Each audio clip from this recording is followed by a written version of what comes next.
what we see when we saw Black Panther P, and we saw that Public Enemy poster, and it started off with Too Short. Come on. We understood what was happening. 100%. When T'Challa yelled at his dad and said, "Why ain't you help the boy?" When Killmonger said, "Man, y'all got it going on, and we've been in chains over here." We understood. It wasn't about the MCU and getting the Endgame. That was a message for us. We didn't even have to. We didn't have to look at one another, and we were all feeling the same thing. What up, ladies and gentlemen? What's happening? Merry Christmas, all of that good stuff. We are here. You are tuned into the MSR podcast virtual version. Ho ho ho's. Ho ho ho's. I like that. Oh, you ho ho ho's is the way to greet the crowd. Yes, sir. That's the way to get them on our side, baby. Yeah. Yo, that's hilarious. Yeah. I'm Adam Butler. That's Paul Span. Black Man Span in the building. You know I love y'all. These are just jokes. Yeah. Capital C, a.k.a. Brother Smooth, a.k.a. Clarence is in the building. What's happening, bro? What's going on, family? What's going on? Coolin', bro. It's been a minute, man. Yeah, it has been. Yeah, it's been a minute. You know what I mean? I ain't gonna put you out there, but it's been a minute. You know what I mean? I'm saying, but you know what I mean? Why you got a black microphone? I mean, why you got a white microphone? Why you got a black microphone? Why do I have a white microphone? Why don't you have a black microphone? I don't know. You know what I mean? I don't know. I'm not on nigga CP time like you. You know what I'm saying? You know what I mean? That's because you put. That's because you putting your mouth in the mic. Go ahead. Anyway, all right. Time to grow up, ladies and gentlemen. Listen, we got a great show for you all today. You tell Noggins isn't on this broadcast. Yeah, you can tell, right? We don't got Noggins and LT are not here, so we are off the hook today. Listen, man. Bullshit. This is going to be a cool show. Yeah. This is our last show of 2025. How about that? Yes. And so we're going to be talking about some of our top moments of 2025 on this episode. Before we get to that, real quick, let's get through the stuff. Listen, if you watching us on YouTube, like and subscribe to the channel. Please hit that notification bell. It helps us out. Absolutely. Smash the notification bell. Smash the like button, like all the streamers like to say. Do all of that for us. But seriously, we appreciate you all. And shouts out to all our new subscribers on the channel. We really love you. Right? If you listen to us on podcast, remember to rate and review the show. Go ahead and follow us on all social media. On Instagram, MSR Tribe. On Facebook, Mindstream Radio. On TikTok, the MSR Pod. Follow us. Do all of that stuff. We appreciate you. Catch up while we off for the next week or two. Go ahead and catch up with older episodes. We'll still have reels and TikToks and all that stuff coming out. But go ahead and catch up with some older episodes. It's a great opportunity to do that. And not only do that, but to share the word, spread the word with all of you people. All right? That's right. Okay. Listen, before we get to our top moments of 2025, I just want to say a couple things and you know, you all chime in. 2025 has been an interesting year. And we're going to talk about how interesting it's been in the next segment or two. But for us, it's been a really interesting year because this show is back. And it's been a journey. And it's been a really fun journey. And it's been a really interesting journey to, again, as I mentioned last week, to find our voice on this show again. You know what I mean? We picked a really great time to come back. That was obviously on purpose. And you know what I could say, P, and what I promise to the listeners moving forward is that we're going into a big year. It's an election year coming up. But it's not just going to be about old Orange Man. It's going to be about what's going on in your local and in your backyard. You know what I mean? We're really going to really put a focus on not only the culture, which we always do, right? But we're going to put a focus on helping you understand how you can better your community, specifically for people in the Washington, D.C., Maryland, and Virginia, the DMV area. But we want to be worldwide, nationwide. So we want to speak with local politicians and local activists and local movers and shakers from all over, man. And that's our mission. You know what I mean? It's to better people and better ourselves and better our community the best way we can, like MSR has always done. Yes. You feel me, P? Yeah. The thing is, we've been like you said, this reiteration of us is an interesting journey. Like you said, completely fun, but it's newfound grounding for us because we've been at these things for some 20 years. And even piggybacking off of what you just said, we've had the ability to cross paths with so many people. We've had the ability to be in on, honestly, the genesis of a lot of businesses around here, of a lot of artists around here, of a lot of establishments around here, and be able to allow them to have a voice, and then to be able to sit back some 15, 20 years later and watch a lot of things that have been established, that, and I'm not calling it under our thumbprint. I don't mean it like we're the one that made it happen, but I feel happy about giving it exposure and having connection to so many things and so many people that are doing great things here. And our promise is definitely to continue to deliver information in a fashion that's palatable for everyone. I mean, obviously, we're going to speak from gentlemen of that are African American males. You know what I'm saying? That are from this area. But our goal is to definitely inform to the greatest bit of our ability for the purposes of change and of actually bringing something to what we say, as opposed to just for the sake of sensationalism and just for the sake of going viral and just for the sake of people, looking at it. It's like I always know that our material has always had legs to it and has always had meaning to it. I mean, and don't get us wrong, we're going to entertain, we're going to say some funny stuff, but we want to also keep making movements the way we have been doing for the past 20 years for the older audience is more familiar with us, and going into the future for an audience that may just be discovering us. Yeah, I would say, and we can wrap up here and get into the segment in a moment. I would say the funniest thing about this, and one thing about us, we always like to be very candid too, like, with the audience, and there's no sense of, like, y'all family, so the MSR tribe, all of that, right? Yes. So there are older listeners, I think, right? Yeah. But it does feel like we've been starting from scratch. And funny enough, that hasn't been discouraging. I want all the old listeners to come back. I want the old MSR tribe to come back. But I can fully understand why people that listened to us in 2016, 2015, 2014, 2018 haven't come back yet. What we want to do is build that new audience along with getting the old people back. But it's really about, like, reintroducing ourselves, reinventing this show, and figuring and again, making sure that going into this pivotal year that we are a voice for education and for fun, man, and to have some fun. You dig it? So that's our little speech about 2025, man. We're gonna get ready to jump into this. Let's talk about the year that's almost over, 2025. Let's jump right into it. All right, yo, so here we go. You got me saying, all right, yo, like I'm Be More Smooth. You know what I'm saying? What's happening? Hey, I like that. Be More Smooth. Be More Smooth, baby. Hey. Oh, you guys are so original. So original. I like that. Crab Cake Yo, we're gonna start calling you that. Absolutely. Chicken box. Chicken box. Man. Salt, pepper, ketchup. Yeah, there we go. Shout out to people, man. Shout out to people. All right, so here's how we're gonna do this. We're gonna do 3 categories for 2025. All right, we're gonna talk about music, we're gonna talk about pop culture, and we're gonna talk about news. All right, what we are doing is talking about our most important story or subject in each one. All right, so we're gonna start off with music. Okay, most important album, and so we have the liberty to talk about either or. Okay, most important album or music moment or even song of 2025. P, would you like to start? It's all good. Yeah. Go for it.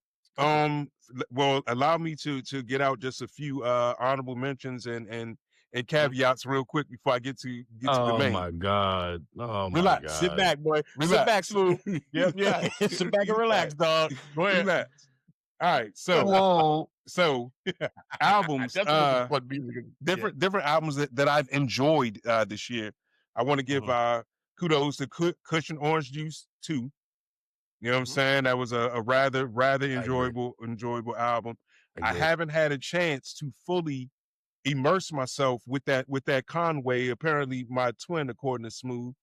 I haven't had the ability to but what I've heard so far, absolutely loving it. And I just want to do this in general. I want to give a shout out to our brother Wale for firstly for an incredible career, number one, but secondly for an incredible year. With all the things that he's been involved with the all the things that he has going on with Nike and putting on for the DMV. You know what I'm saying? Shout out to bro for that. And also for an incredible album. An incredible album. An incredibly self-introspective album. I mean, he's always been a phenomenal artist, and it's so interesting. I was on a couple pages and watching a couple people like spew a whole lot of hate towards Bro's way, and it was interesting. So I just want to take time to give a big shout out to Bro. Shout out to you, Wale. Keep doing your thing, and no matter what nobody said, you have always and are still putting on for the DMV, bro. So keep doing your thing. For sure. Keep doing your thing. For sure. So my favorite album of this year. I saved that to say My favorite album of this year has been the Clips, bro. It's been the Clips. For a multitude of reasons. And obviously there's been, you know, some great things happening in hip hop, but for true fans, we've been waiting for this reunion for literally for years. And there was a large percentage of us that thought that it would never happen. I thought that you know, that Malice had already secured himself and dug himself into the fact that he's done and he's not making any more of this type of music, right? Right. And I'm so very grateful that he did, because he brings such an element of truthness to hip hop. You understand what I'm saying? It's like even when he and his brother are together, they're like the I'm not saying they're the epitome of yin and yang, because there's some certain things that they're similar in, and then there's places that they differ at, even in their rap style. You know what I'm saying? So it was that album is so very refreshing. You know, I mean, so many great cats on that. I mean, the Birds Don't Sing, obviously, an incredible song for the meaning that it has behind it. The you know, the letter to their parents. You know what I'm saying? And for anybody that's experienced any element of loss, and even how you take that and then you self-reflect. And the reason I even said the things about Malice, because both he and his brother always lament the fact that you know, they came from a wonderful household and they just chose to do the things that they chose to do. You know what I'm saying? Right. So for me, when it comes to album, like I said, there were so many great ones out there. Obviously, we can go on. I can obviously go on and on mentioning it, but for me, it was definitely that Clips album for me. Go ahead, Smooth.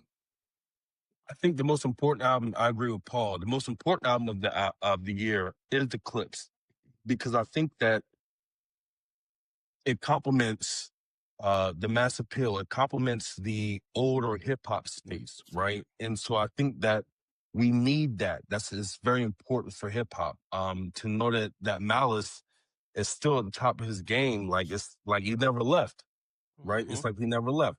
So I think that's the most important. I don't necessarily know my most favorite album this year.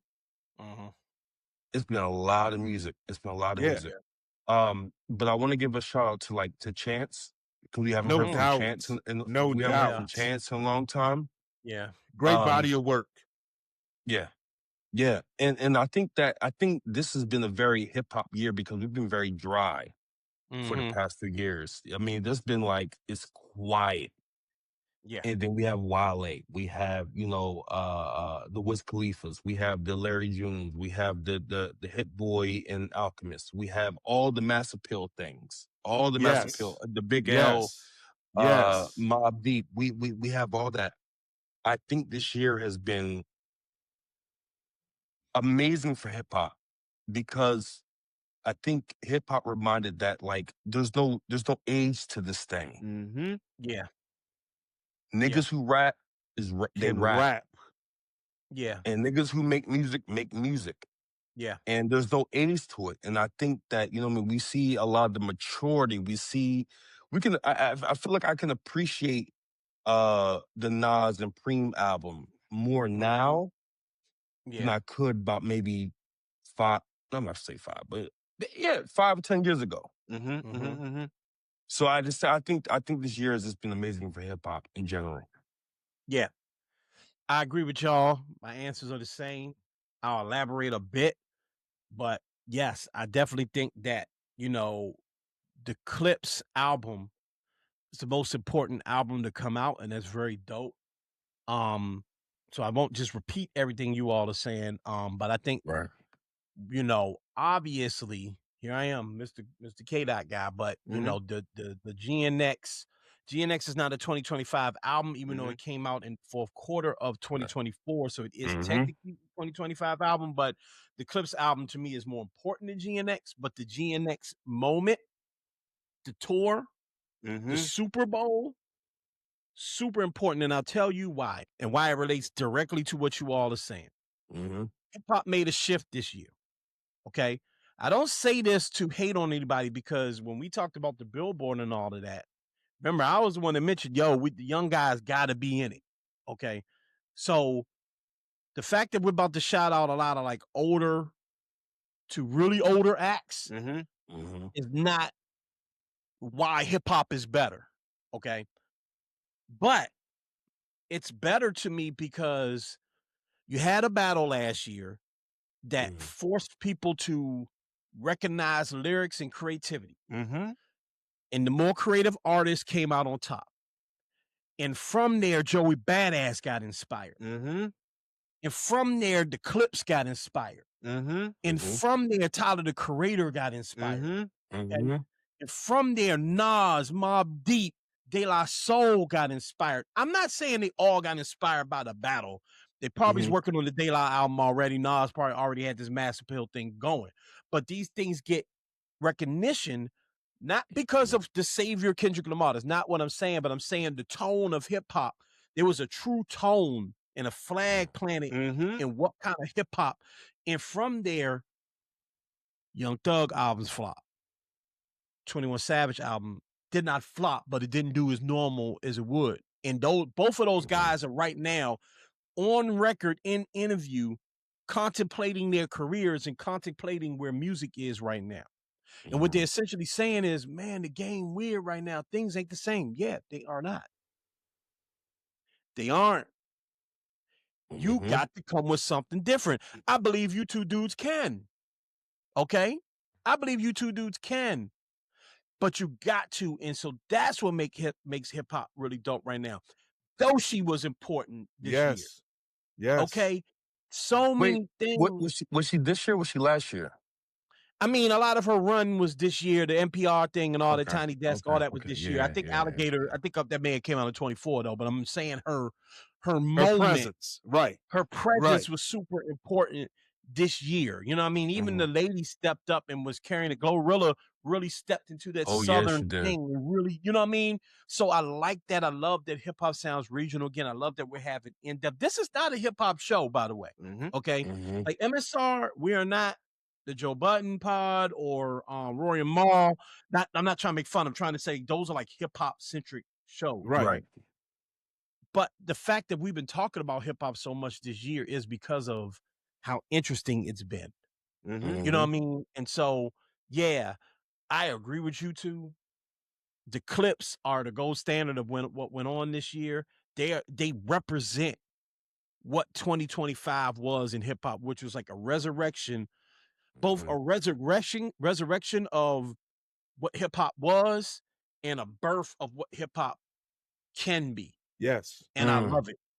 And I love it. And yeah, go for it, brother. You know what's interesting to me is like this year has been very non-Drake-ish.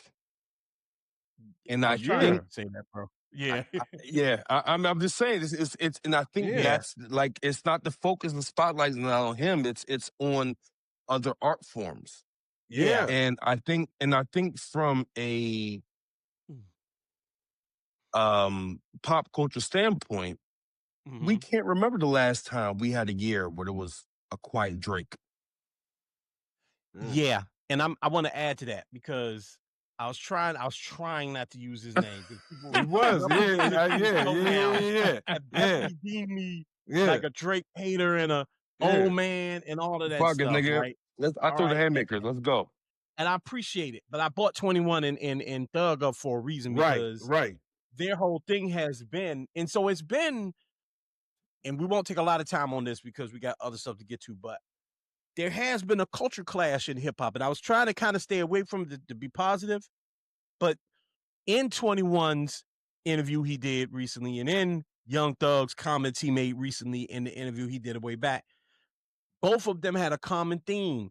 Okay, we ain't got old boy around no more, so things don't feel right no more. Okay, old boy ain't here, things are off. Okay, state of the culture.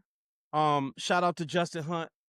That's not the name of his show. I'm so sorry. That's the name of the old Joe Budden show. Man, shouts out to Justin Hunt. Everyday Struggle. Yeah, no. It's Justin Hunt has a show, a culture-based show where he brings on a bunch of music journalists and bloggers and people like that. Last night he had an episode. I'm going to find the right name of that show after I finish my comment, but because it's a dope show. He had an episode last night and it featured Torrey and Green, and I forget the music producer he had on, okay? But he had on like a big music producer, Grammy-winning music producer, and Torrey and him got into a debate about like music, okay?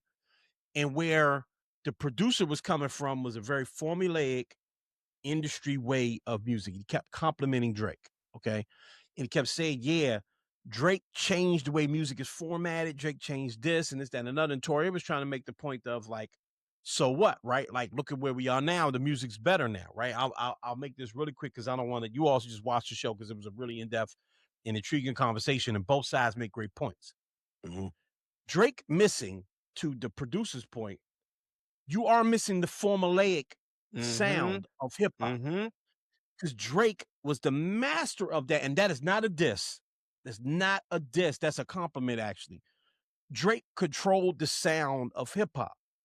What he did, 21 did to an extent. What he did, Thug did to an extent. What he did, Migos did to an extent. What he did, name that rapper, Lil Baby, whoever, did to an extent. They followed his structure of song. Maybe not singing so much, but just the structure of it. Him getting pulled out of it, the other guy becoming the number one guy, and putting out an album that is a West Coast kind of like experimental album, again, influences other people to go, I'm tired of the creative. I've always been influential and experimental, but maybe I want to put out a dance album because people seem to be wanting that. They want something different. Chance the Rapper is back all of a sudden with his experiment and his very Chicago sound. I go on and on and on and on and on. All right. The clips are like lyrics because we just came off a battle. You know what? People want them lyrics. It's time. Okay. So, yeah, him missing. I don't think he needs to be gone forever. I'm being really honest. I'm not, I'm not a Drake fan, but nobody hates this man. Like nobody, I don't want his career to be complete. I don't want that. There's a space for him, but we did need a year break from that. Yes. Because this is what we got. So when he comes back and 21 bounces back and Thug bounces back, there'll be room for their sound, but we can also introduce other sounds. So this culture battle that's happening that I mentioned earlier between young and old, frankly. Okay.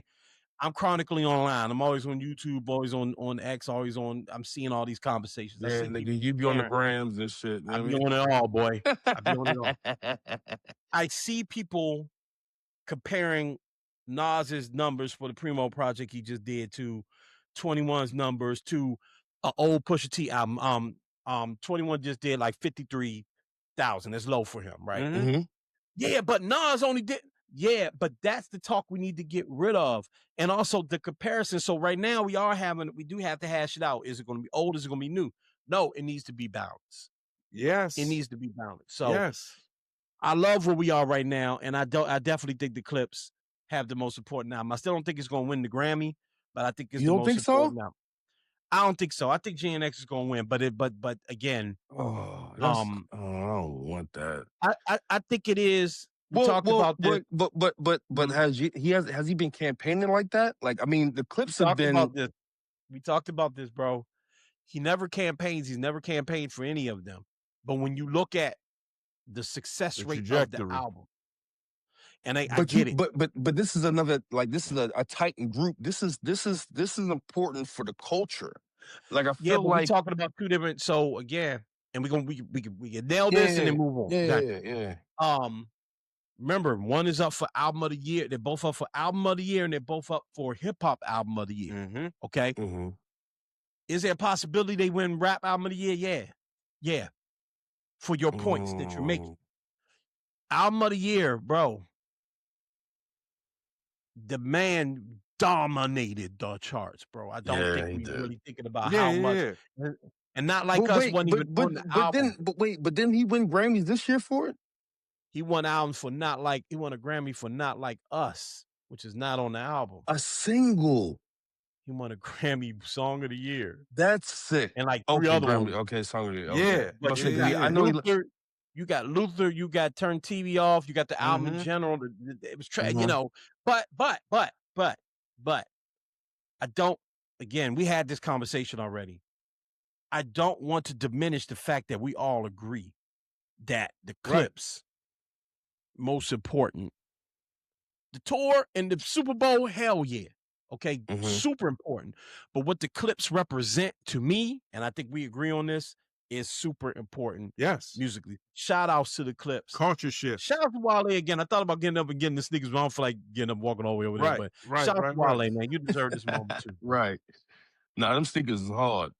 They hard, bro. I can't wait. They are wear them in the studio. I'm wearing them in the studio. Wait, I can't wait. All right. Hey, Relax. Wait. Looking right at him. Fool with them Jones tough. Yeah, they tough. All right, let's get to the next one. All right, so coming up next, we got pop culture moment of 2025. Most important pop culture moment. If you guys don't mind, I'd like to go first. Go for it. Yeah. I think you might agree. At least I think me and Paul might agree on this one. I'm not sure. And that's not a knock to you, Smooth. I just got it. I know Paul. I kind of know where he might go with this. It's all good. I'm with y'all. Pop culture moment for me is a movie, and it's Sinners. I'm gonna tell you something about Sinners. We're gonna Paul and I are gonna wax sweat over how great this movie is. You know we are. Paul's gonna tell you in a very eloquent way. I'm not gonna even try to outshine this man in his very vast vocabulary. Okay. I'm gonna tell you this. I'm gonna tell him about the ideology. Yeah. Okay. I know you are. The ideology. Hey, I'll get that. But the ideology is that's hilarious. Yeah, that's that man's word, boy. Anyway, I did not get to see Sinners like in the theater because I have a 2-year-old, and in order to get to the movies, I got to get a babysitter, and with that particular movie, that's not one I can like go out and watch by myself. That was one that me and Jen had to go see together, right? So I did not get to go see Sinners. What happened the next week was I was able to go see Thunderbolts, okay? So it's like I had to make a choice. Okay. If we're going to go to the movies, I'm going to go see the Marvel joint because I love Marvel, right? And when I tell you I was in the line waiting to get, this is week 2, okay? Week 1 of a Marvel MCU movie, week 2 of Sinners, or 3 even. Maybe it was week 3. I'm in line waiting to get my ticket, and I keep seeing black people walking in. Black people walking in. I'm like, damn, this Thunderbolts show about to be packed. Damn. All of them were buying tickets for Sinners. Of course. All of them. Okay. And again, I know MCU ain't what it used to be and all that, blah, blah, blah, but it's still a Marvel movie. It's a superhero movie. Those Jones go number 1. Okay. For my nerd and my nerd community, there's a lot of talk about what happened to Thunderbolts. Oh, Sinners happened to Thunderbolts. That's why that joint didn't make as much money as a normal Marvel movie, because people were going to see Sinners. White people will not say that. And that's another point about Sinners I'm going to bring up a little later. White people will not say that. They'll go, oh, well, it's because people didn't want to see Thunderbolts. No, that joint came out against Hurricane Sinners. That movie, when a movie comes out that black people are into, I seen Best Man Holiday do this. Yep. I remember Best Man Holiday came out and Whitey was like, what? Yeah, because when we want to go see something, we go see it. Droves. And Sinners in droves captured the culture, bro. Captured. Not only was it just an excellent movie, and Paul's gonna get all into the ideology behind you already know. It was a moment, boy. It captured the culture. It had us in a chokehold, and we remain in a chokehold. Okay, all the way up to people's in certain publications top 10 movie lists, and it doesn't involve Sinners. I'll get to that after you all make your points. So Sinners is my pop culture moment, my movie moment of the year. I can't think of anything bigger than what happened with Sinners, especially amongst black folks. Paul, I know you're going to break it down, so I want Smooth to go second. Go ahead. The Diddy doc that 50 put out. The Diddy trial and the Diddy doc is a good one. That's the biggest. I mean, this year. Yeah, that's a good that had a grip on everybody. You're right. Since like the spring. Yeah, you know what I mean? Talking about the Diddy doc on this show. Yeah. And I was, you know what's so crazy is like I subscribed to Washington Post and I was watching the live reporting of that trial. Right. Yeah. And to be honest, that was the first time I ever experienced something like that. And it was very interesting. And I was tied in because Puff Diddy is very integral to my upbringing, you know, in terms of like the music that I've experienced, how I experienced music, what this culture may mean. Like this is a larger than life figure in hip hop. And the reason why I think it's the biggest moment was not just because like it's his name, but because like it's like the fall from grace. Yeah. To a degree. And 100%. You know, and you know, 1000% out to the victims, right? Right. But this seemed the fall of someone that I have been literally sitting in front of my face for the past 20 or 30 years. Yeah. It's jarring. It's jarring. Yeah. And so for me, because I think that coverage was again for a large part of this year. Yeah. And then the doctor dropped was it early this month? Yeah. We just talked about it on the show like 2 weeks, like 2 episodes ago. Yeah. Right. So like that's like it's frustrating, it's sad. But I do think that like it put a whirlwind into this hip hop space, into the black entertainment space specifically. Yeah. And I think to add to that, brother, you're right. And also created an important conversation about power and about how we treat women, sexuality.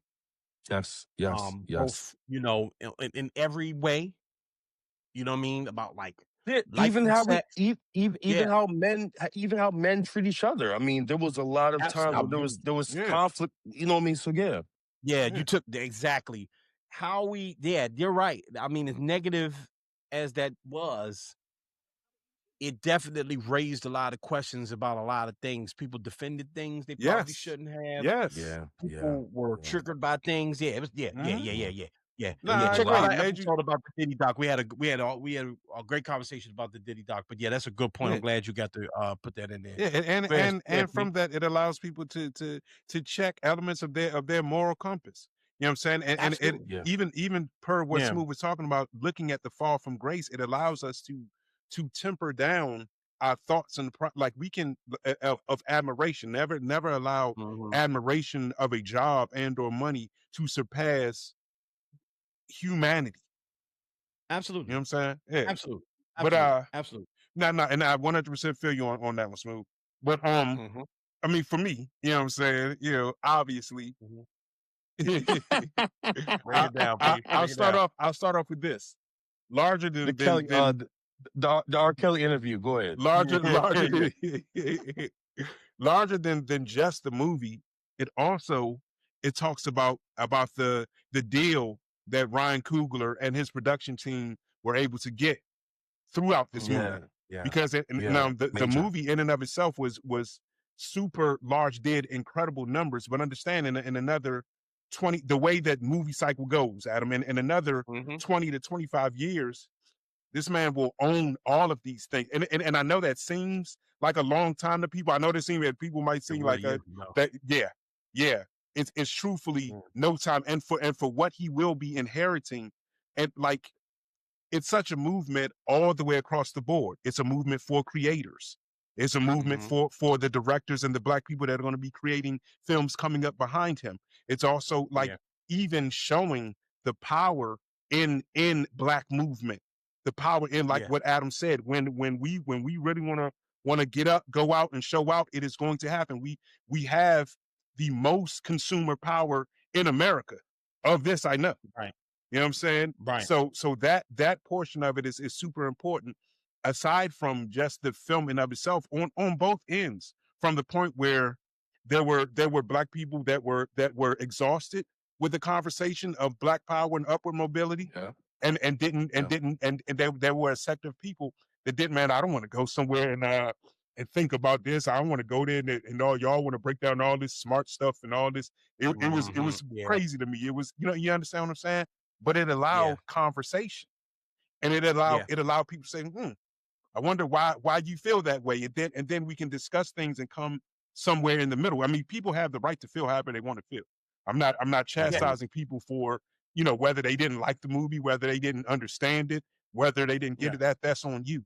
But I appreciate the conversation that it brought about, because I very much understood it, and I felt it. I felt the messaging, like obviously, if you want to peer into the movie, it's a take on older vampire movies. Like, he really did obviously he's a very studied young man when it comes to acknowledging things of the past. Like, he studied it well. Young man. But Right. Hey, relax, guys. But right there. Young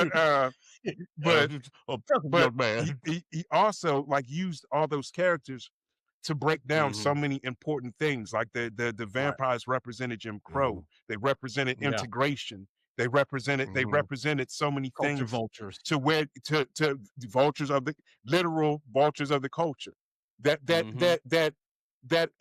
we had to allow in, we allowed in and allowed to do these things and allowed to do these things internally per our invitation. And it goes all the way across the board. It goes from shut up, Smoot. From everything, like Jim Crow, from laws all the way to music. You know what I'm saying? Yeah. So it's such a important body of work. I enjoyed it greatly, and I'm very happy to report things like when we talk about end of the year things, to be able to report things, and not just from the Black standpoint, but the fact that it just did numbers, period. You understand what I mean? So the conversation can go from those Black movies to movies in general. Yeah, no, for real. That are. I wonder. Like I think. No, go ahead, Paul. I'm sorry. No, I mean, to just movies in general that honestly is going to give. Like, understand something. We all know capitalism is going to always win, and it's going to. So understand, when we amplify and show that doing things that are centered around Blackness can bring in numbers, it's a great thing. Go ahead, Adam. 100%. No, I agree with you, and I think that this movie, Black Panther, is incredible. Yes, Black Panther. We all went and saw Black Panther together. It was one of the dopest MSR moments. Yes, and yes. As Black folks, we all saw and caught the little things in Black Panther. The dashikis and my God, bro. The diaspora wars and all of that. And we had talks about it, and we threw an event about the joint, and we were talking about it. Yes. We would catch it. But what Black Panther had that Sinners did not have for white folk is the overarching, all those were subplots. Yeah. And the overarching, but then this is a Marvel superhero. They still were able to see a Marvel movie. You could and that's why many of them don't like Wakanda Forever.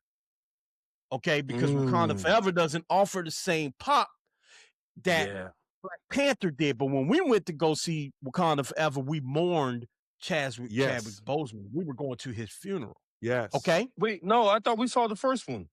No. I don't mean the he means the culture. My he bad. He means the culture. Now, to Sinners, to Paul's point. Yeah. It's a point I wanted to make, that I mentioned earlier. Vanity Fair caught some heat early on in the year because they kind of downplayed the box office of Sinners, right? Another movie has come out, which is really, really good. One Battle After Another, and has usurped Sinners for a lot of people as the #1 movie, right? A lot of movies that are commenting on the same general themes that Sinners are not making these like publications, and these publications don't matter. If you like it, you like it, right? But what I'm just trying to say is that Sinners is not making the top 10 on a lot of these critic lists and these publications lists because I don't think they got it. I agree with you. Because it's so trench. The scene where my man is playing, spoilers, y'all. Sorry, it's on HBO. Like right. If you ain't seen it by now, my God, I'm very sorry. Okay, but look at you, privileged. Look at this, how you privileged Negroes. If you haven't seen it by now, if you ain't seen it by now, you know what I'm saying? It's been a minute, man. It's been broken down by somebody. Get your weight up. Yeah, but there's a scene in the movie where my man, who is basically the main character, I forget his name, but the blues player,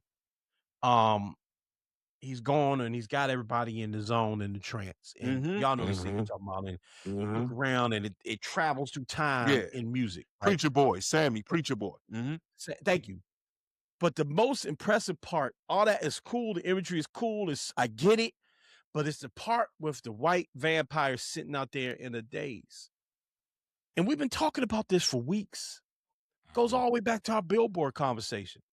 Goes back to the conversation we were just having about the clips. Hip hop seems less popular right now and less cool to white people because hip hop is real black right now. Sinners is real black right now. Was black as black can be. From the imagery, from the setting, it was black without having to be these niggas as slaves, which I don't mind slave movies, but it wasn't that. This was a portion of black culture and history that our grandfathers and uncles can tell us about. Real talk.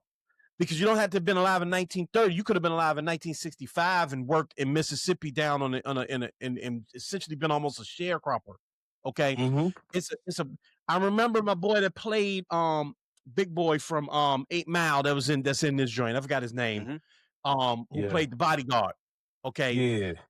He was on a podcast and he was talking about how like he went to his pops to get the wardrobe. Right. Essentially, he was like his pops gave him the idea to wear the hat because his pops used to work in Tennessee on a farm, basically. Okay. So it's little stuff like that. The imagery, I'm not going to get all into it because this isn't a movie podcast, so we're not going to break down the entire movie, but movie or music in there. There were things in that movie that were so black. So black that Sinners for the general audience, not just white people, Asian people, whoever else, right, may not understand, but they can understand One Battle After Another because it's very much in your face. Now, I won't spoil One Battle Another because that movie actually just came out like 2 months ago and it just came on demand. So I won't spoil that too much, but it's essentially the black characters in there are not deep black characters. They're just characters that happen to be black. And it's cool. It's great. It's a great movie. But the imagery and the messaging in One Battle After Another is easier for America in general. Right. It's more palatable. It's more palatable. It's more palatable. Sinners, it's like, yo, you gotta be in. Yeah, it's a great vampire movie, and if you want to just go see vampires, just like do crazy shit, then half the movie gonna bore you. But see, I think Sinners threw a lot of people off. Because I think even black people, I think some black people kind of like. I agree. Absolutely. Yeah. What am I seeing? Like, I think this is great. I want to see vampires, and half the movie I don't see vampires. Right. Especially with black people, we don't come out with horror movies that often. I mean, I think more recently we've been coming with more horror stories. What's it called? Is it us or them? Them? Us? Both of them. There's us and a them. Okay. Yeah. Are they both black though? I know us is. Okay. Them was a TV series, I believe. Us was the Jordan Peele movie. Mm-hmm. Oh shit! Yes. Mm-hmm. So if us getting into a more of a diverse space with black people making these pieces of art, I think it's kind of like what is happening right now, what's going on, and I do think that there's some people who may be a little bit more apprehensive to embrace this differentness. Yeah. Right. So I think sometimes the message gets lost in that space. I agree. I fully agree. But I do think that there is a large part of people who have definitely understood and appreciate not just the storytelling, but this is the Black Scorsese and Thank you. De Niro. This team is something special. This is something. I mean, this is a Denzel and Spike Lee. Like this is this is something that we are experiencing in a new age that I think is kind of like a mind. It's kind of like a mind fuck for some people. Yeah, you know what I mean. But I love it. I love it. Yeah, I love it. I want P real quick before jumping in. I want our movies to do what I see hip hop is doing.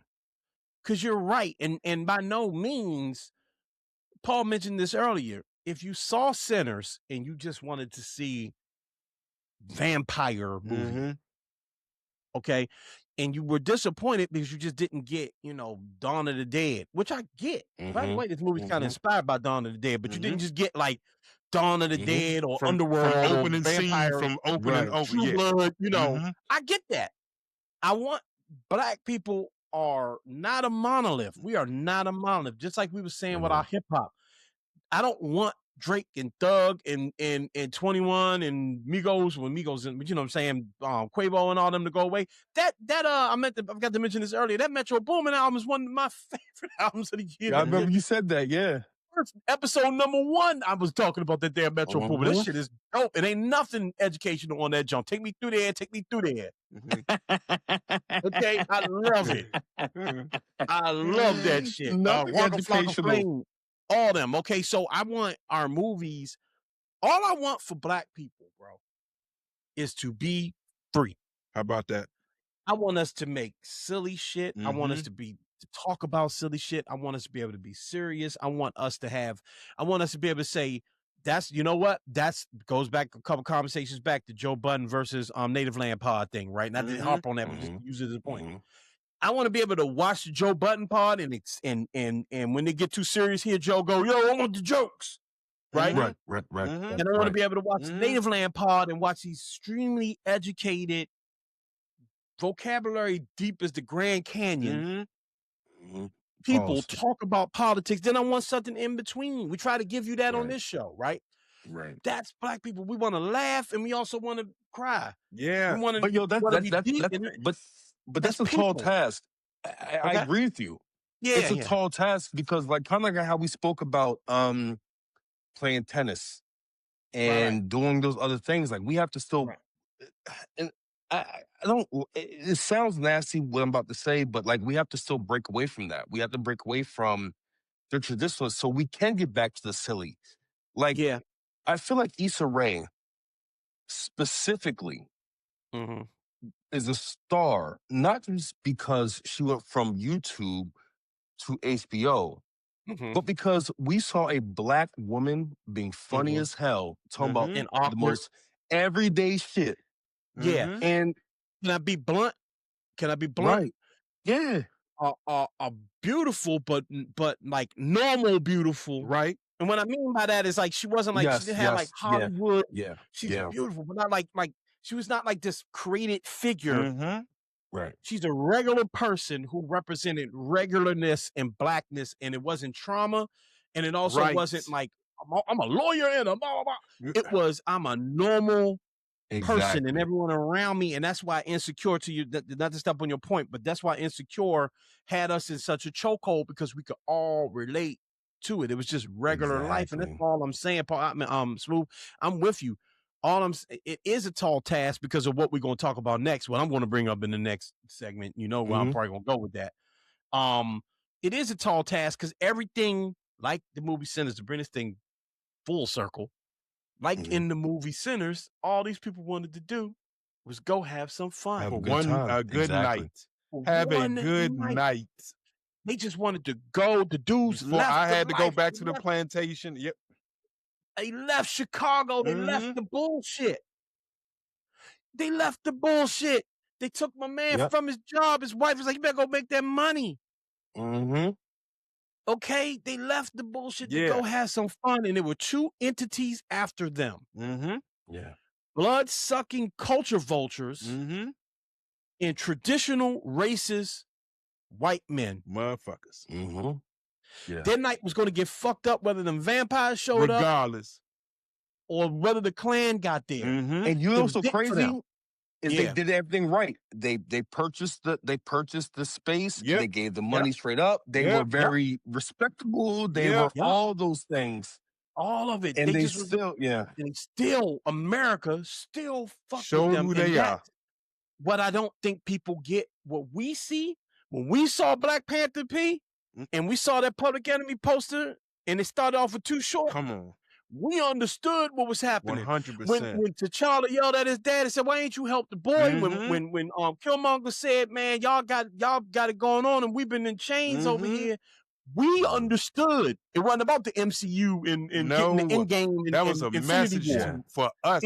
We didn't even have to. We didn't have to look at one another, and we were all feeling the same thing. You know when Adonis Creed lays up with his Black woman with hearing issues, and he understands her and what she's going through, and she understands him, and we get that as Black men and Black women. Things Ryan Coogler throw in them movies, it's for us. Yes. And Sinner, to me, is his crowning achievement because he did it in such a way that just kind of represented our lives. So when I say I just want us to be free, I understand how hard it is to do it, bro. We got to have also crazy about playing tennis. Go ahead, bro. We got to see his range. On this too. Real fast. We got to see his range as a director, as a writer, as an artist. Absolutely. He went from telling real life stories, to a fantasy story in the MCU, to a Rocky movie, to a semi-autobiographical or semi-biographical space of saying, okay, this is what this really is, but let me put this little twist in it. Like, this man is amazing, bro. Like, he's great. He's incredible.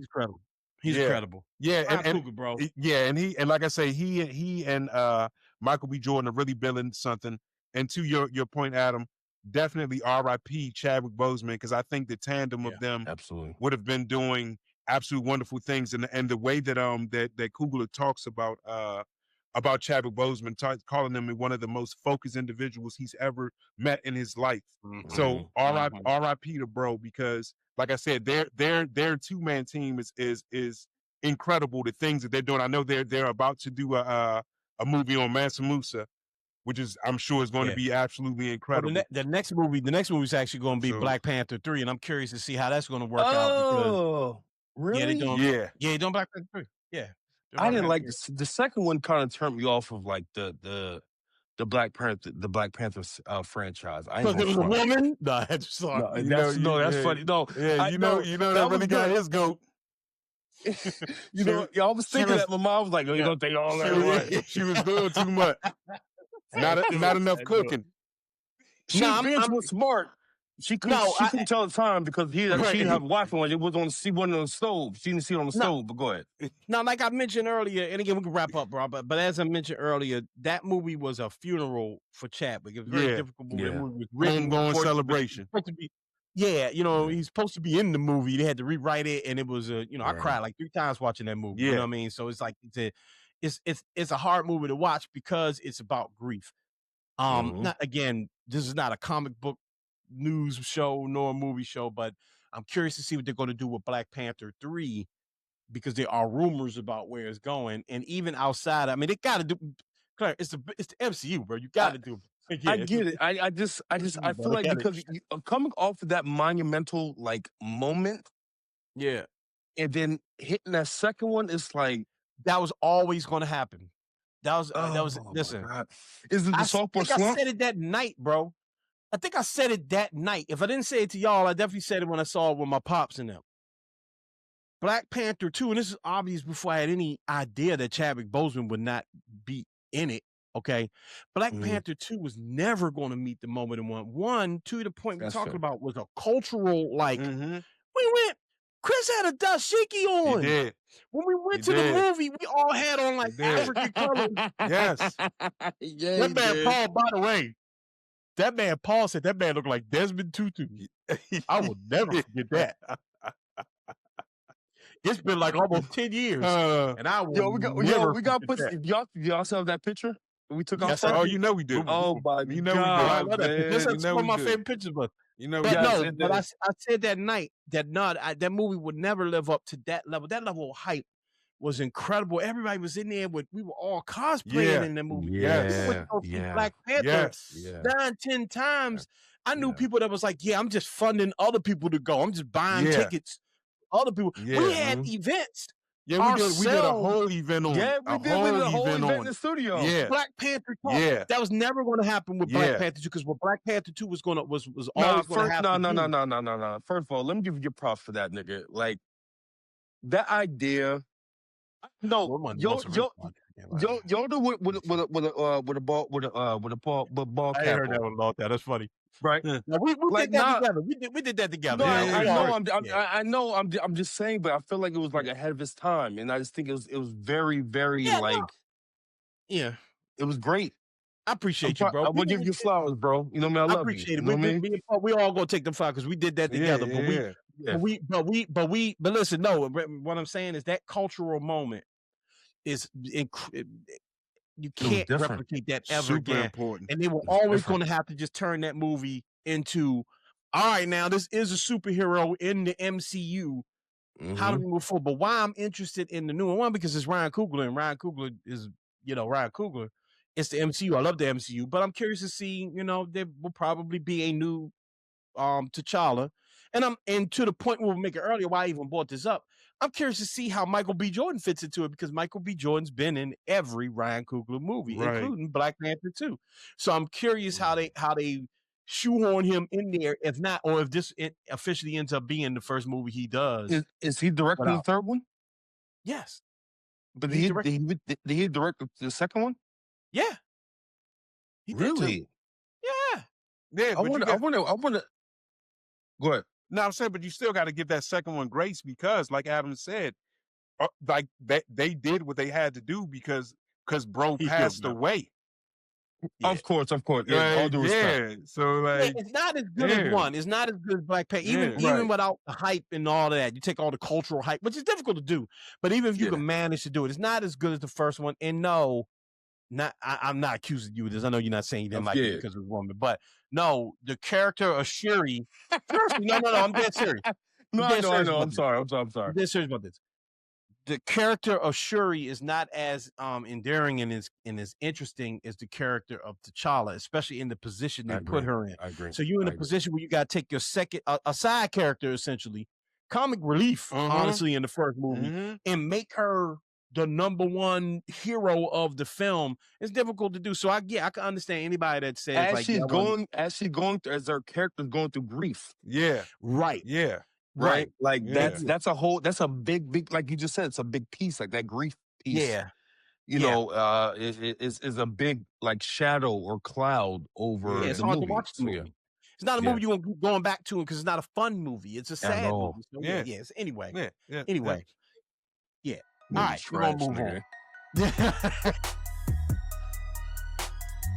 Hey, relax, bro. All right.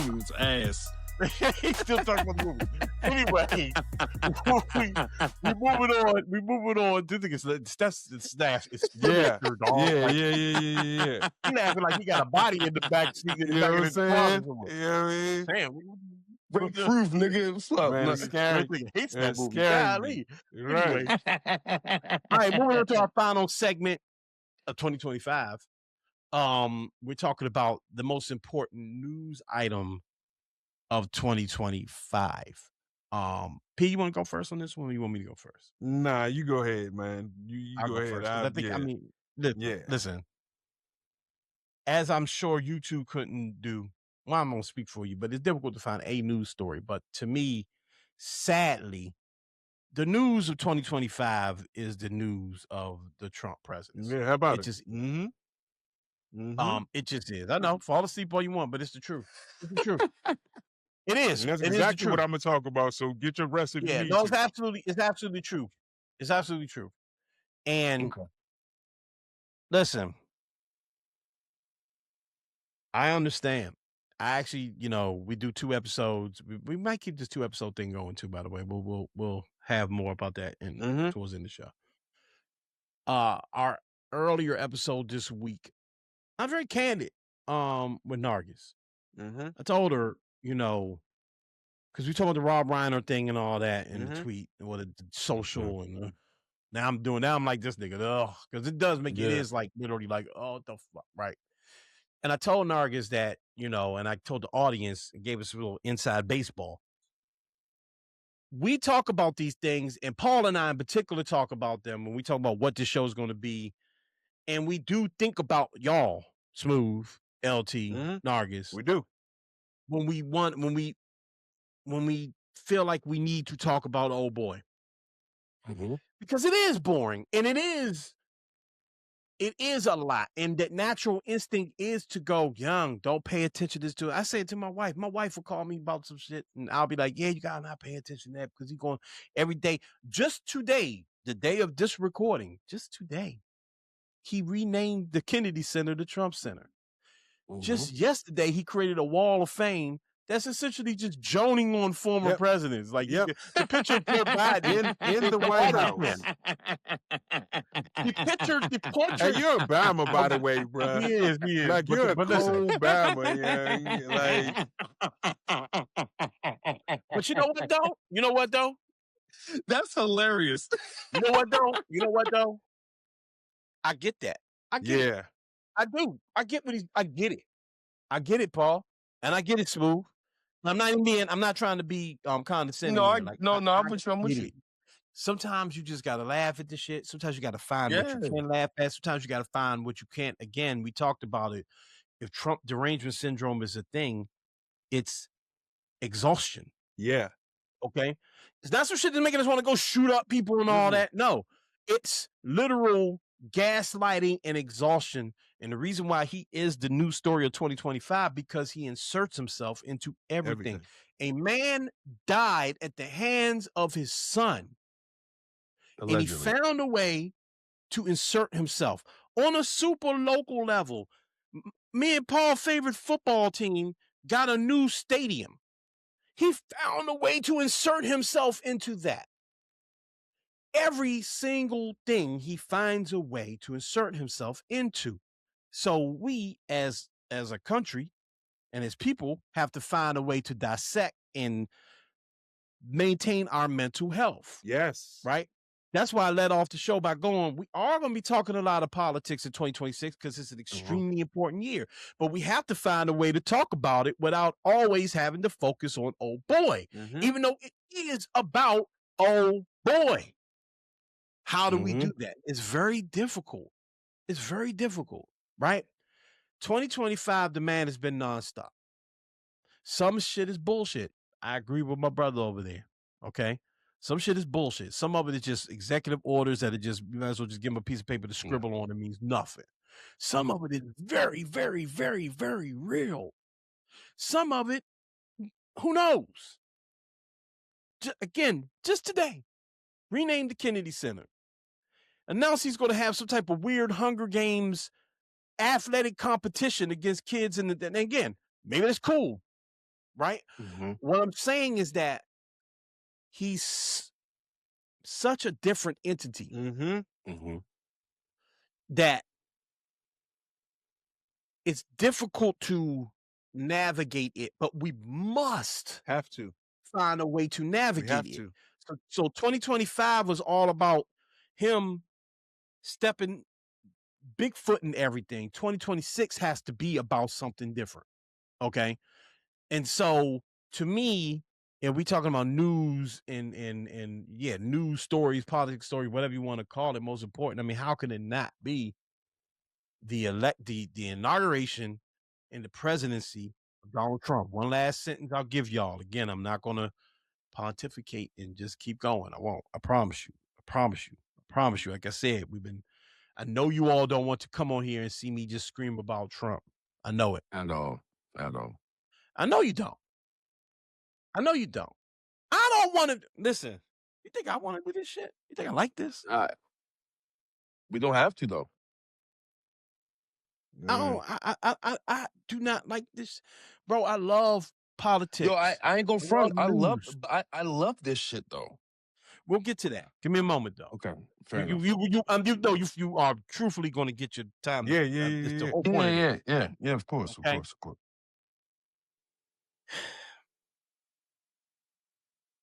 Starts the year with Doge, mass firings, Elon Musk parading around the White House, sloppy, just clumsy shit, tariffs, all of the stuff. Okay, mass immigration, National Guard on the streets, ICE agents on the streets, all of the stuff. Okay. We finally reaching the end of the year and he's getting in hyperdrive again. It is, whether we want to admit it or not, whether it does not affect an individual, it is affecting people in a real way, in an absolute real way. And again, 2026 is a super important year. You're not going to get Trump out of the White House. It's not how midterm elections work, but you get to gain some laying that groundwork. Back.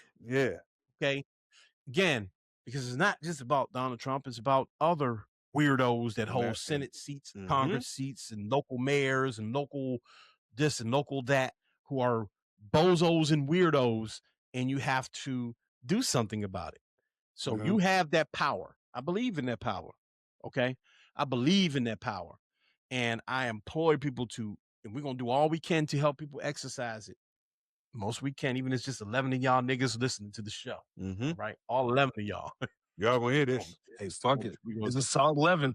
It's a solid 11. We appreciate all 11 of you. Real shit. I mean that. We're going to be, because whether you believe in cuz or not, whether you think it's funny or whether you are horrified by it, we can't survive 3 more years of this. I'm talking here, not maybe the country makes it, but it's you could see us falling off the cliff a little bit. And that's but bro, you don't think that's a media thing? No, I do not. Okay. No, I don't think. Wait. What I mean by that is go. When we talk about our mental health. No, I'm not. I'm not going to debate you. I'm just saying. Okay. Just add. Okay. Fair enough. Add 11. Okay, I'm with you. Go. So go. I mean the sense of like, it's what we're consuming. We weren't consuming as much information when Biden was in office. The last time we consumed this much information prior to Trump was when President Obama was in office, because everything he did was a spectacle. This man wore a brown suit to a press conference and niggas went crazy. So it's these transformative figures that I think that attracts the media in, and we stay there. Like we stay there. And let me be very clear. I'm not taken away from people's feelings of this man and his obnoxiousness or his unnecessary words and other offensive things. But I do think, though, this is the moment that we have to kind of see how we are consuming media, right? Because if no one heard anything, like we didn't have no radio and we had no TV, of course no phones, niggas wouldn't know what's going on. They would still know how much they're paying for gas. They would still know how much things are at the grocery store. Right, but that's yeah, but that's I agree, but the deportations were crazy during the Democratic rule as well, right? When President Obama was in office, as well as Joe Biden, these deportations was happening as well. I'm not defending this man. I'm more so speaking about how we are consuming this toxicity that we're experiencing and how the media is contributing to that. I'm not excusing his behavior. I'm just saying how we. I gotta say it's a bit of a cop out, bro. It's a little bit of a cop okay. out. I'm with it. I'm listening. Because I get it. It's easy to blame the messengers. I get it. And yeah, there's a lot of media. There's a lot of media through Joe Biden too. Yes, I mean the media didn't just start with Trump. There's plenty of media, but there's a person who understands media and works it on a regular basis. But also blaming messengers and blaming the media takes responsibility away from the man that's creating the chaos. Everybody's not just crazy. Like, people are reacting to what's actually happening. Bro, like we saw what happened. We saw what happened during Hurricane Katrina. We saw how the media up north had us thinking that niggas was just looting and going crazy. But in fact, these people were surviving. And so I'm not blaming, I'm not putting my foot on, I'm not kicking the back end, kicking media's back end. But what I am saying though, is I think that we have to be a little bit more considerate about what we are consuming and how we're processing that in terms of. You always have to be considerate of what you're consuming. I agree with you. To me, that's kind of a no-brainer. But to us, yes. But to the masses, I don't think that's what's happening. Sure, but Come on, bro. The option is not to plug your nose and act like this isn't happening. This is a time when you should be paying attention. I'll say this, right? But at the same time, this man, for example, today, and I know, and I'm sorry, P, I'm gonna let you go. And I know these are two very small things. They're very small things. But today or yesterday, he just reclassified marijuana. Yeah, right. Right. And he also, and I know this is going to be very ridiculous, he gave federal employees Christmas Eve and the day after Christmas Eve off. Okay. For this man to be so menacing, for him to be so cruel, yes, this probably could have came from his chief of staff. It could have came from someone else. But I do think right now with how Republicans are kind of pushing back on him, we're seeing a plot twist. And I think that, I don't know if this was the plan all along, but I do think though, is how we are consuming these medias is important to understand what's really happening. I'm not dismissing the feeling of it. I don't ever want to see anybody's family or anyone getting deported. I don't ever want to see any of those things. I do think though that how we're consuming this information may kind of falter how we are really perceiving what's really actually happening in society. So, for example, prime example, and I'll let you go. New York was bringing in all these immigrants, right, into the city. But then that means that someone is not getting services, AKA Black people and or poor people. So now as an American, you're like, yo, so do we take care of these immigrants or do we take care of these people? And so now we're having a real conversation about what this country, what the fabric is how it should be, but how it's starting to kind of like be kind of a little convoluted when it comes down to American citizens, which we are. And I think sometimes Black people tend to separate themselves like we're not American citizens. We are. And we have all the rights and we have all the reasons in energy to speak up about these things. But I think it's convoluting what this machine really is. It gives people a cop-out to understanding what's really happening.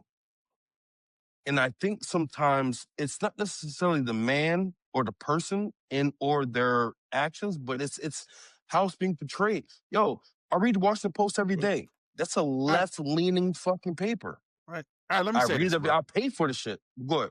Let me say this. I think that there was just as much press coverage during the Biden Harris administration as there is now.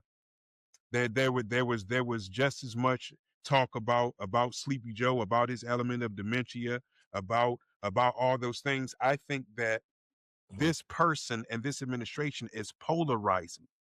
I get what you're saying about media consumption. I can understand that, but the things that are being done are overtly different, and even in tone and texture, bro. Like understand something. The man is emboldening things, right? He's allowing people, just regular people. I'll get down to the specifics of ICE agents later on. He's creating a place where regular people feel that they have the right to go up to any other. They don't know if they're American citizen or not because they have no compass. All they see is people, but they have no compass to gauge whether these people have papers or not. They just see skin, they see color, they see those things, and just regular people who none of us have elected to give them any right to stop anyone. But they feel they can ask people about where they're going. They can ask people about their papers. Mind you, it also emboldens other people of other races to stop regular Black people doing their job in neighborhoods or living in their neighborhood and ask them out loud, do you live here? I'm going to call the police on you. You understand what I'm saying? So like I feel you. I feel you on the media part, but the media element of this is so exhausting because we have a person who is doing things unlike the way that anyone has ever done them. You understand what I'm saying? If you weren't consuming the media, you wouldn't know. What? There's too many people right now that do not consume media, so they don't understand what's happening. Us three, especially you, Adam, because you're in the minutia of it every day. Like, to be honest with you, bro, respectfully, you are a gatekeeper. But we live here in this area every day, bro. We live here. Like we live here. I agree with you. I think sometimes I'd like to try to strip things away. So, for example, President Obama encouraged me to get my degree in political science. He emboldened me. I didn't even know what the fuck political science was before he even popped up.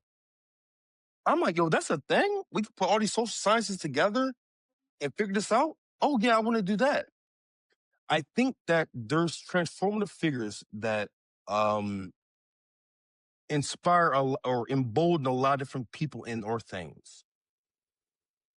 I think that we have to look at why the messenger is emboldening the people around it. Fam, I was when we were for voting for President Biden the first time, I saw niggas was like, I don't even know what the fuck my mom told me to come vote.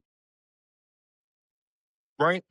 There were just people who were just like, this is very exciting, this is new, it's different, this is something that's for us. And I think that can also happen in other spaces in this country. And I think that sometimes we're too harsh to shoot at it rather than really understanding why this beast is even here. Yo, this nigga, fam, this is Solomon Grundy of America. Right? Okay. Like he's awakening. And I think that all people awaken, well, I'm not gonna say all people, but there's certain figures that just awaken people.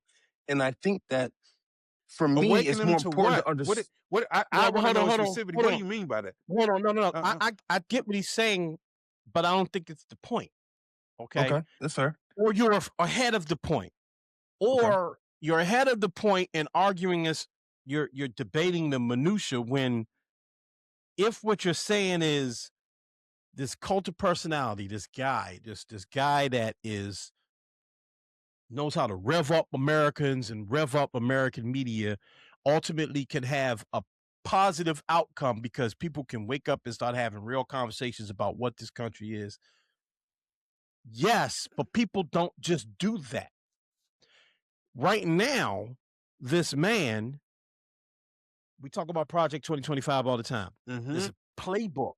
It's not a fake thing. No, like this isn't it's some not. shit. Like this isn't Bigfoot. Right. This isn't right.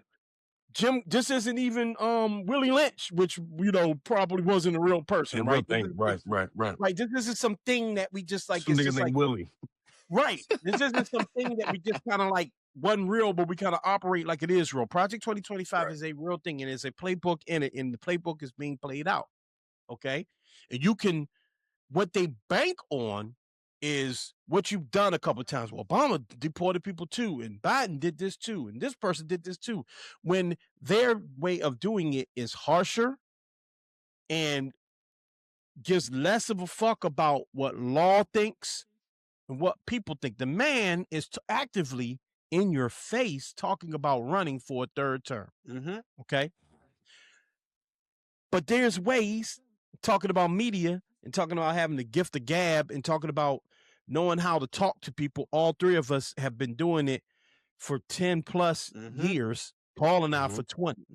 Yeah, I certainly know how to talk and deliver a message in a way that is a little less harsh, absolutely. That's why I can recognize what's going on, right? There's ways to normalize things. There's ways to gaslight people into thinking, am I the crazy one? Maybe I consume too much media. Maybe I need to stop watching so much news. Maybe I need to cut that podcast off. This nigga Adam keep telling me X, Y, and Z, but maybe because he gave me Christmas Eve and Christmas Day off, and he gave the troops $1,700 out of tariffs that we're paying for. That they paid more for that than anyway. But okay, fine. How could you argue that that's a bad thing? The troops got $1,700 after they weren't getting paid during the shutdown. You give. They had to fight to pay the motherfuckers.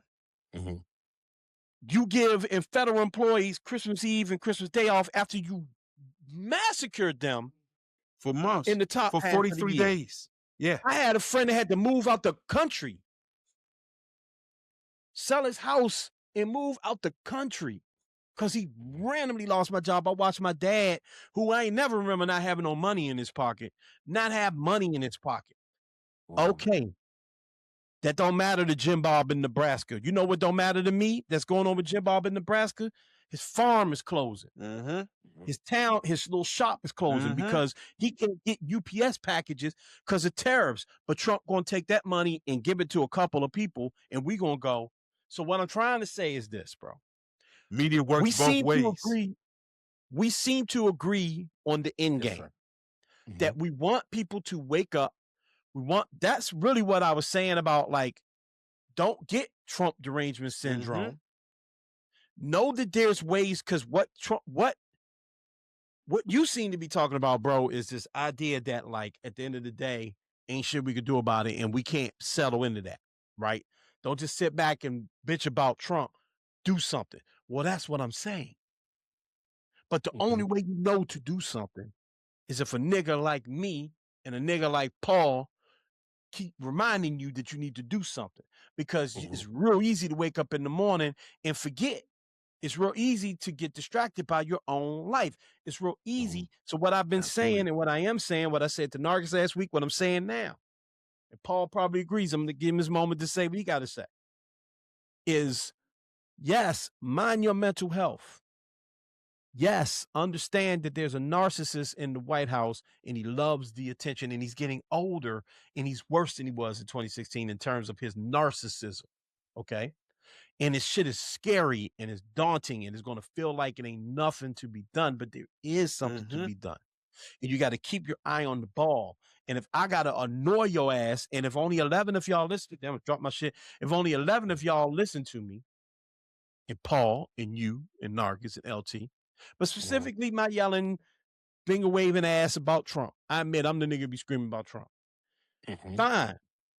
Long as y'all 11 or 20 or 240 or 1 Here's some million action. understand that, yo, this happened and I need that fire in my ass because because so much shit is happening, I'm managing to forget. And to your point, Clarence, he's also gaslighting me because he had a hellish 3 weeks previous to this, failure after failure after failure, economy fucked all sorts of something. So what does he do yesterday? You know what? Grandstands for himself. Niggas getting Christmas Eve But and this that- day. You know what else I'm gonna do? Hold on. And then you could go. I promise you. I just want to finish this point. I'm gonna go after that. Of course. Yes, Paul, and then you. But I want to finish the point. It is gaslighting. Pause. It is gas. I'm about to have a no pause rule. This nigga, man. I'm gonna go. I don't even know what's pause worthy. I'm gonna go after that. Don't tell me Paul's gonna go after that. Like, come on, son. We're about to ban pause. But anyway, let me make this point real quick so we don't go forever. Okay. Fair. What I'm saying is that he's good at that. And the people that speak on his behalf are good at that. I know Newt Gingrich. I literally know Newt Gingrich. Okay. I've had dinner. But that's the old guard, though. Listen to me. I've had dinner with this motherfucker. Okay. I watched Newt Gingrich get on Fox News yesterday and tell the American people, listen, that's the greatest speech. That's one of the greatest speeches I've ever heard. Democrats need to be worried. Yeah. People get swayed by words. So he has a legion of people that will come out and go, what he said about Rob Reiner? Ah, fuck that shit, man. He just gave the greatest speech ever. And it makes you forget all of the shit. So yeah, federal employees got Christmas Eve. Them niggas was taking that shit anyway. Period. Christmas Eve, Christmas Day off. Fine. Word up. I'm the one we said on the show before. If the nigga going to send you some tariff money, take that tariff money. Take it. Same way I took the other money. Yeah, but still don't let up on this fool. Don't let up on him. Nah, nigga, that's so American of y'all. But go ahead. Listen, it's my money. I'm fucking with you. Listen, I'm gonna say this, bro. This administration made me, and I'm only talking for me personally. I literally had to peer, and it came from a conversation that Adam and I had, and I had to peer more closely into Christian nationalism, right? Like because it was like certain things were perplexing me. I mean, and I just mean me as an individual, as a father, as a grandfather, and all those things. They were perplexing me in the fact that I grew up around all sorts of diversity, bro. I graduated from Lanham Christian School. Like there's I have a lot of people of the white diaspora that are just my friends, that are my literal friends, right? And I was having a very hard time reconciling with watching some people that I consider friends, people that I've known since I was 13 and 14 years old, and I've had an actual bond with them, and figuring out, man, how can these people that I thought I had an actual connection with feel certain ways and be more in step with this absolute nonsense. I mean, like absolute nonsense and danger and literal hate, bro. Like literal. You understand what I'm saying? So it caused me to study Christian nationalism more, me just to study it and understand it so I can understand for my own mental health and well-being, right? I mean, like literally, like it made me go, well, I don't understand what I'm looking at. I don't understand. And I reached out to people to talk to them personally because I'm not above speaking. The one thing that I do hate about what has happened throughout this administration and throughout the way that people have done things is that we just completely excoriate people and fail to have an actual conversation with people, right? And that works on both ways because there is an element of mental health and protection that we all need. When you know that you're having a conversation that's literally going nowhere, or maybe you're having a conversation online that's more bot latent than you're actually speaking to actual people, right? So those things are important. Nonetheless, it sucks that like certain things have just been cut off. We just completely cut off conversation and trying to build elements of understanding, right? But it still goes back to 45, 47, right? Because you talk a lot about media. Understand something.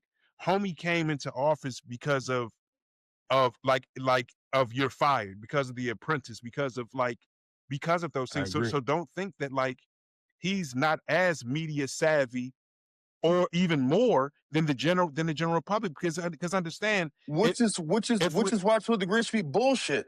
Well, but understand something. To a degree. Understand something. Understand a lot of his stuff is a complete ruse, bro. But it's a ruse that he gets to pull off. So if we only continually mask it as you're just looking at too much of it, and you're not understanding the full scope, there are elements of that are dangerous, because there are certain things to be paid attention to. Understand, from his first term and having the ability to appoint certain Supreme Court justices, that we all know is a lifelong appointment, correct? Right. So those things have already happened. You understand? NPR is completely gone. What they're trying to do with public education and Head Start is abysmal, but it's already happening.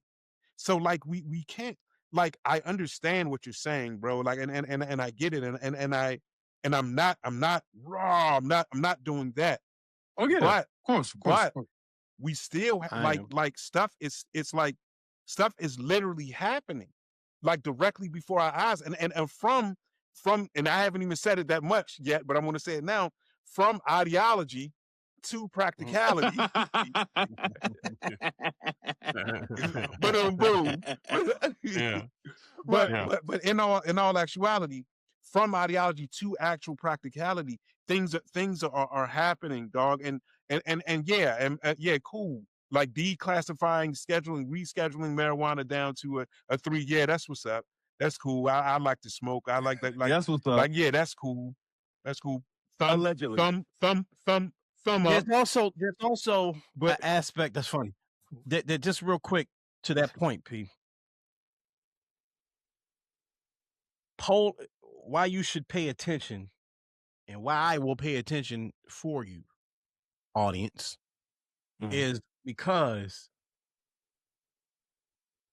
a bunch of elections just happened. Okay, Mondami just won in New York. Important. Republicans, you could call this like what happened in November, like a mini micro midterm happened. Okay. In this micro midterm, Republicans got slaughtered. I was at Pod Saves America Podfest the next day, listening to a bunch of liberal people talk about how, we need to learn from Mondani and what happened, because holy smokes. A few weeks later, this is all important. A few weeks later, Mondami's in the White House and Trump is gushing like a K-pop fan. Trump comes out and changes a lot of his vocal platform, to the surprise and chagrin of many of his staff. No, but it's not good though. Here's the thing. Okay. It's interesting. Obviously it's interesting, but it's not good. And this is the point I'm trying to make. So we get this marijuana thing. We get a couple of little nuggets. Okay. That's what I'm going to use a word you're not going to like. That's what tyrants been doing since tyrants were tyranny. Give them cake. Let them eat cake. Yeah, we're going to have niggas watch Game of Thrones. Yeah, we're going to have a tourney. Let's have a tourney. Niggas love tourneys.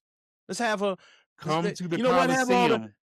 All the people come to the Coliseum and we have a good old time. A year of games. What he just announced, by the way. Okay. This is why history, one thing we agree on a lot, but one thing we definitely agree on is history is our guide. I said on this show, you weren't on this episode when we did the Diddy thing. I talked about and we got no pause rule on this show, so you can't say pause that. But anyway, newly implemented. Right. I was ready to He get was my shit holding up. I off. saw his face. I saw him go like that. Nigga. No, but anyway, when we talked about on that episode, I mentioned that in the 1920s, a bunch of billionaires literally tried to usurp the fucking government, and it almost worked. Okay, there was a Nazi rally in Madison Square Garden in the heart of World War II. There are pictures of this in Madison Square Garden, packed to the brim. Americans had enough Nazis in this country to fill a stadium. So no, history is our guide. But what we've always had in that, I mean this, is maybe not good people, but measured leadership. They may not have been good people. They may have even been fuck ups. They may have even had terrible policy, but they normally had measured leadership. I'm not talking about the 1800s when half the country couldn't receive the news and it didn't impact the whole West Coast. Okay, what was going on in DC and New York and Boston. I'm not talking about that. I'm talking about since we invented the radio, and the man could talk to everyone, and we had the telegraph, and we could get information across, the country. Right. You've always had measured leadership. Even George W. Bush offered measured leadership in crisis and in tough times. This man does not. So it's no surprise that the country feels nutty right now. It's not because it's too much media necessarily. It's because the motherfucker at the top is actually nutty. So that's why and the media didn't create him. So I'll make my last point on this because we about to, we about to do a whole episode. Yeah. This has been my last point. You don't gotta be your last point. Be my last. No, I'm good. I'm listening. You don't have to believe. I'm only speaking for myself, Pete. That's why I keep saying me. Okay. You don't have to believe me. You could tune out. You could turn it off. But I believe it. Clarence likes to mention that I work in news. I do. There's a lot of other shit going on. I work in a very specific type of news right now too. I've worked in all sorts of news, but right now I work in a very exactly brand of news that I don't want to. It's not for me to talk about here. Important, yeah, because I'm not a reporter there. I'm on the multimedia side, but nonetheless, you big monies, nigga. Go ahead, I'm sorry. Go ahead, bro. Don't be counting my pockets, bro. Not right now, nigga. Christmas time, nigga, bro. But anyway, even in that very niche world I work in, it's a lot of shit going on. Even in that niche world, that's like, what the fuck? That no media is talking about. Nobody, no YouTubers talking about this. It's not fun enough to talk about. But it's like, okay, because it's a lot. Because it all boils down to. I'll give you one, and then I promise I'm gonna move on. But this is why we just have to deliver information. I promise y'all, we're moving on after this. I'm moving on after this. There was a program during the shutdown. There's a government program, not during the shutdown, but there was a government program that essentially talked to college students and said, and this is, I'm on top of my head defining this, okay, or explaining this, that said that college students, if you promise that you'll work in the federal government, will pay your tuition, right? Pay your tuition. And I forget, there's another piece of that, obviously, but basically, you're in school and we pay your tuition because you're going to come work for the federal government. It's like, we got this deal. Shutdown happens because there's no leadership and no plan. Okay. I forgot one important point. If you decide you're not going to follow through, that tuition turns into a loan now. Oh, yeah, you got paid back. Yep. That tuition turns, so if you quit, or decide you're going to work in another industry, then you owe us money now. That's the deal. Government shutdown happens.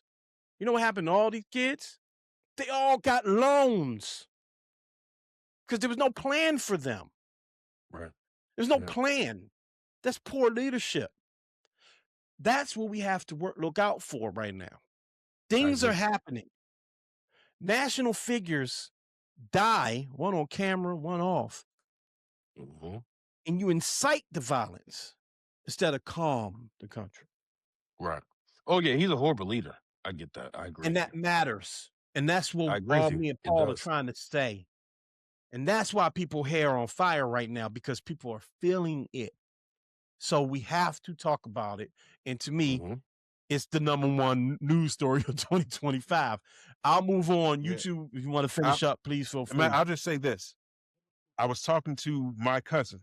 Shout out to all of my cousins. Love you all, but in specifically my cousin Eric, who was in the U.S. Shout out Army. to Paul Cousins. Who was in the U.S. Army, and we were having a conversation during the government shutdown. And I was asking him, I was just talking to him about, how our thing. And obviously we had it's like I'm talking to him, but then I'm like, man, let me be cognizant of the things I'm saying to my cousin in the Army on my phone. You understand what I'm saying? Mhm. Not that we're that important, but who knows how important we are. You understand what I'm saying? So when talking to him and listening to him explain to me the feeling, the morale on base about what actual Black people in the military are feeling and going through. You understand what I'm saying? Like I said, like it's much larger than just media consumption, because having the ability to live here, like when I was in my living room and my cousin who's both a veteran and works for government was in my living room feeling and looking completely depleted, a woman who throughout my whole lifetime has done nothing but represent complete strength to me, watching her shoulders shrunk, watching her look up at my parents and I really don't know what's going to happen. You understand what I'm saying? And talk to my dad about, getting things done on her car, right? So like when I like I say, like there is a space where having media literacy and all that stuff matters. There is a space, but both this feeling, both the actuality and the practicality of what's happening it still goes in step with it, and it's larger than just being overexposed to media, because like stuff is happening. Like I told you, bro, my grandkids are Floridian, right? And I am concerned about what's going to be being taught to them later on in life, and what they're going to be learning, and the temperature that this man has allowed the nation to be in. It's very concerning. Go ahead, bro. I don't have anything. I mean, I agree with you guys. I think that, this is very historic. This is the first president in so many years that has been reelected in like modern times. Like this is a big story. There's not many people who've been reelected after they lost and came back. So I mean, there's Yeah, I see something what you're about saying. Yeah. there's Okay. there's something about Had a this gap. man, Yeah. right? There's something about this man that unfortunately has something tangible and connected to this country for whatever reason it may be. And America's fabric, bro. Like, you want to well, say it? but Yeah, though you want me to write it down? I'm with you. I mean, he pushes a certain button. It's America's button. No, I This get it. color? I get it. But I think that Plus supremacy? Is it You said white white supremacy? supremacy? I think it is. Say it straight. I can see. Word up, bro. I can see. Some things are what they are, bro. I love y'all so Nigga much, could be man. wrong though, I but can see y'all some so things much. are what they That's are. fair. No, I get it, Yeah. and I'm also open to being wrong. I think that sometimes, matured. like you said, me Yeah, you matured. You still be late a though. lot. You matured. You A lot. matured. That's fine. Appreciate you, bro. I'm not a late bloomer. Yeah. I'm on time. I'm on time, nigga. I appreciate you. All right, let's move on. I love y'all, man. Love you too. Love you too.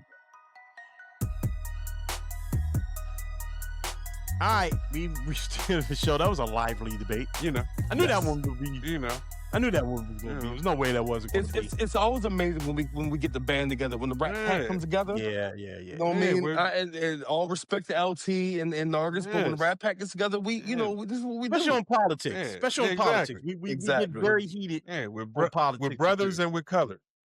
Give me a high five. Wow. Hey, right. Listen, man.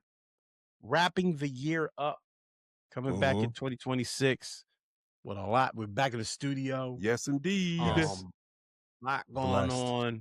I've learned my lesson in the past about we gonna be on the lookout. We're not gonna do all that. We just keep rocking with us. That's all we're gonna say. Yes. Because we'll be here. You know what I'm saying? But be on the lookout for.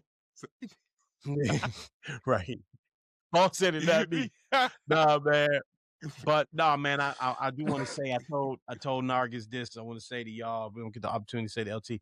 By the way, just a reminder, LT hasn't been on the show in a while because LT's life is lifing in a really good way. Let's go. So when he comes back, he's gonna have awesome news. He's got some really cool stuff might going be saving your life one day. Yeah. I'm about to say it might be. It's his story to tell. Hercules. You know what I'm saying? Ladies, if you like men in uniform, you're gonna be, you know what I'm saying? But we'll have the whole crew back soon. We'll be back in the studio soon. But before that, fellas, listen, man. Paul knows this. You know this too. This show is me, man. Okay. I don't know why we didn't do it for so long. It doesn't even matter anymore. We back, and I really appreciate you in particular, Swoo, because me and P, you know, we like Siamese twins. It's just, you know, that's what it is. But you in particular, and Nargis and LT, and we really do look forward to in 2026 bringing back some of the other older MSR crew members as guests on the show. You know what I'm saying? Yeah. But y'all three in particular, man, y'all making this happen, and we really appreciate y'all, man. Y'all doing great work. Be on time, but you're doing great work. Other than that, you're doing great work. Yeah. Be on time though. I'm putting you out there. It was a whole fake robbery happening. Yeah, whatever. What happened today though? Anyway, at the Boston market. Today. Anyway, no, I'm serious though. We appreciate you. Yes. Appreciate the crew. Paul, I appreciate you, man, brother, man. You know what I mean? This is obviously a labor of love. And man, you know, we're gonna keep rocking. Yes. I wish y'all Merry Christmas. All that. Yes. I'm gonna talk to y'all obviously, but on the air, Happy Kwanzaa, all that good stuff. Nigga. All of it. Festivus, all of it. Yeah. Festivus for the rest of us. Yeah. Man, Happy New Year, all of it, man. I love y'all dearly, man. And to the audience, y'all be safe. Yes. Y'all be safe out there. Enjoy your holiday. Yes. Get some rest if you can. If you're going to see family, enjoy your family. Enjoy good food. Just enjoy the vibe. Like this is what this time is made for. You know, it's not about the gifts. It's about enjoying one another and appreciating what we have, even if we have lost or even if we have mishandled. It's still a moment to kind of center ourselves. You reminded me of something funny. Real quick, P. I just want to say this about something very funny. I got a 2-year-old. We watch a lot of Paw Patrol. And the Paw Patrol movie, the Christmas special, right? The whole theme is that, Santa Claus got sick. So he wouldn't go better to give his gift this year, right? And they got this little song. You said something to me. You got this little song. You say, we won't even notice that there's no Christmas presents at all. And the little Joe Rumble, one of the characters was like, wait a minute, what? Yes, we will. The garbage can, the pit bull. He's like a the bulldog, pit bull right? That do the construction. Homie was like, wait a minute, what? What you mean we ain't gonna notice no Christmas? You're right. Yo, that's hilarious. Yo, so when you say you are a head ass. You are a daddy head ass, nigga. Yeah, I'm a dad, boy. Bubble Guppies. Yep. Paw Patrol. Yes. Yeah. The best. It's all of that. Okay. I find myself. Yeah, anyway, I ain't gonna go into it. I'm about to try a whole other subject up. But yeah, man, listen, like y'all said, man, enjoy yourselves out there, audience. We appreciate you all. Thank you for rocking with us. We're building this thing slowly but surely. We're on the road to 500. Get us 500 subscribers. Help us out. Give us that Christmas present. Yeah. Give us that Christmas present, man, and we promise you we're gonna give you. Give us some reparations, nigga. Fuck you talking about. We promise you we're gonna keep doing this. We're gonna give you the best shows we possibly can. All right, it's getting late, so we started to fall off the deep end. So I'm gonna get a better background in 2026. Yes. Yeah, yes, nigga, Paul because is. y'all not going to playoffs at all. All right, Devo, y'all. all right, relax. Shit, you See- crazy. Nigga, what? Do you watch football? Yes, we're not going to playoffs. We are on the hunt, nigga. We are on You're the in the way. hunt. You better hope Pittsburgh lose a game. They will. Okay.